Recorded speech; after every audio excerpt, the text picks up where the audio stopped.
ಅಲಂಕರಿಸಿಕೊಂಡು ಸ್ವಲ್ಪ ಶಾಂತರಾಗಬೇಕು ಅಂತ ಭಕ್ತರೆಲ್ಲ. ಹಾಗಾಗಿ ಕೃಷ್ಣ ದರ್ಶನದ ಅನುಗ್ರಹವನ್ನು ಪಡಬೇಕು.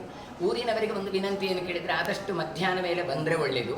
ಒಂದು 2 ರಿಂದ 5 ಗಂಟೆ ಒಳಗೆ ಡ್ಯುರೇಷನಲ್ಲಿ ಬಂದರೆ ಸ್ವಲ್ಪ ಜನಸಮ್ಮರ್ದ ಕಡಿಮೆ ಇರ್ತದೆ. ಯಾಕೆ ಅದು ಬೆಳಿಗ್ಗೆ ಇಷ್ಟ ಆಗುತ್ತೆ ಕೇಳಿದರೆ, ಅಲಂಕಾರಕ್ಕೋಸ್ಕರ ಬಾಗಿಲು ಹಾಕ್ತೇವೆ ನಾವು. ಆಮೇಲೆ ಸ್ವಾಮಿಗಳು ಮಡಿಯಲ್ಲಿ ಪೂಜೆಗೆ ಸುತ್ತು ಬರುವಾಗ ಎಲ್ಲ ಸ್ವಲ್ಪ ಕ್ಲೋಸ್ ಮಾಡ್ತೇವೆ. ಹಾಗಾಗಿ ಅಲ್ಲಿ ಆ ಟೈಮಲ್ಲಿ ಹೊರಗಡೆ ಜನ ತುಂಬ ನಿಂತಿರ್ತಾರೆ.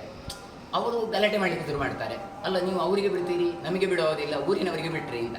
ಅದಕ್ಕೋಸ್ಕರ ಮಧ್ಯಾಹ್ನ ಮೇಲೆ ಬಂದರೆ ಆಗ ಅಂತಹ ಒಂದು ಯಾವ ಒಂದು ಅವ್ಯವಸ್ಥೆ ಆಗಲಿಕ್ಕಿಲ್ಲ.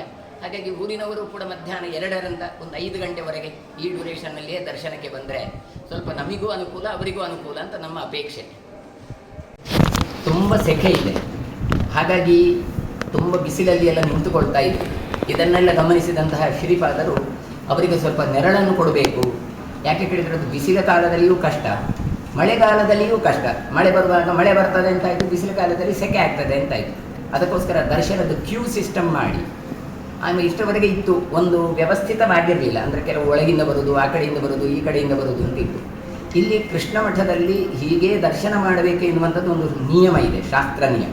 ಅದು ಇವತ್ತು ನೀವು ಪರ್ಯಾಯ ಕಾಲದಲ್ಲಿ ಗುರುಗಳು ಪ್ರಥಮ ಪೀಠಾರೋಹಣ ಎಲ್ಲ ಮಾಡಬೇಕಾದ್ರೆ ಮೊದಲು ಬಂದು ಧೂಳಿ ದರ್ಶನ ಮಾಡುವಂಥದ್ದು ಮೊದಲು ಕನಕನ ಕಿಂಡಿಯಲ್ಲಿ ಕೃಷ್ಣನನ್ನು.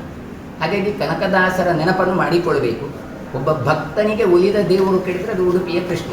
ಹಾಗಾಗಿ ಕನಕದಾಸರ ಪುರತಃ ಎದುರುಗಡೆಯಿಂದ ಕೃಷ್ಣನ ದರ್ಶನ ಮಾಡಬೇಕು. ಅಲ್ಲಿ 3 ಕಿಂಡಿ ಇದೆ, ಅದರಿಂದ 3 ತಾಪತ್ರಯಗಳು ಪರಿಹಾರ ಆಗತ್ತೆ ಅಂತ ಹೇಳ್ತಾರೆ. ಆಧ್ಯಾತ್ಮಿಕ, ಆದಿಭೌತಿಕ, ಆದಿದೈವಿಕ ಅಂತ. ಹಾಗಾಗಿ ಮೊದಲು ಕನಕನ ಕಿಂಡಿಯಲ್ಲಿ ಕೃಷ್ಣನ ದರ್ಶನ ಮಾಡಬೇಕು. ಅದರ ಬಳಿಕ ಚಂದ್ರಮೌಳೀಶ್ವರನಲ್ಲಿ ಹೋಗಿ ಉಡುಪಿಯ ಅಧಿದೇವತೆ, ಇವತ್ತು ಉಡುಪಿಯಿಂದ ಹೆಸರು ಬರಲಿಕ್ಕೆ ರುದ್ರದೇವರು ಕಾರಣ. ಹಾಗಾಗಿ ಚಂದ್ರ ತಪಸ್ಸು ಮಾಡಿದ ಜಾಗ ಚಂದ್ರಮೌಳೀಶ್ವರರ ದರ್ಶನ ಆಗಿ ಅದರ ಬಳಿಕ ಅನಂತೇಶ್ವರ ದರ್ಶನ.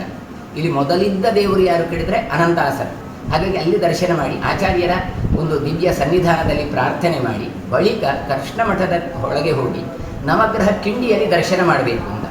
ಒಳಗೆ ಪೂಜೆ ಮಾಡುವ ಯತಿಗಳು ಕೂಡ ದರ್ಶನಕ್ಕೆ ಹೊರಗಡೆ ಬಂದು ನವಗ್ರಹ ಕಿಂಡಿಯಲ್ಲೇ ದರ್ಶನ ಮಾಡು.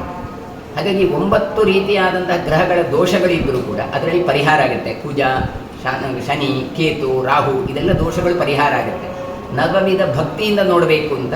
ಹಾಗಾಗಿ ನವಗ್ರಹ ಕಿಂಡಿಯಲ್ಲಿ ಭಗವಂತನ ದರ್ಶನ ಮಾಡಿ ಬಳಿಕ ಅಯೋಧ್ಯೆಯಿಂದ ಬಂದಂತಹ ಯಾವ ಪ್ರಾಣದೇವರಿದ್ದಾರೆ ಅವರ ದರ್ಶನವನ್ನು ಮಾಡಿ, ಗರುಡ ದೇವರ ದರ್ಶನವನ್ನು ಮಾಡಿ ಅಲ್ಲಿಂದ ಮತ್ತೆ ಹೊರಗೆ ಹೋಗುವಂತಹ ಒಂದು ಪದ್ಧತಿ. ಹಾಗಾಗಿ